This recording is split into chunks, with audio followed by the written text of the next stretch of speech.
ಅವತ್ತು ಮಾಡಿದ್ರೆ ತುಂಬಾ ಚೆನ್ನಾಗಿತ್ತು.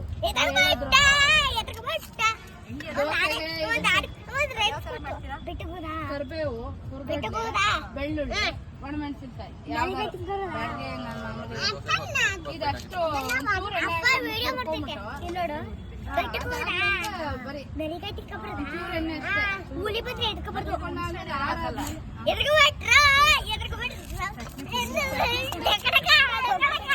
ಆಮೇಲೆ ಅದಕ್ಕೆ ಒಂಚೂರು ಉಪ್ಪು ಹಾಕೊಂಡ್ಬಿಟ್ಟು ರುಬ್ಬಿಡೋದು. ಸರಿ ಗೊತ್ತಾ?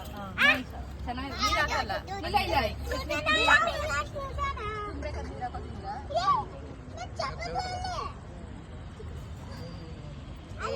ಚಪಾತಿ ಬೇಡ ಬೇಕು ಅಂತ ಚಪಾತಿಯಲ್ಲಿ ಖಾಲಿ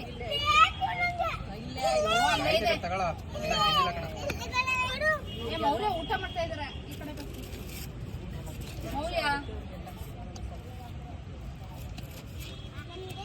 ಮನೆಯೆಲ್ಲ ಓಡಾಡ್ಕೊಂಡು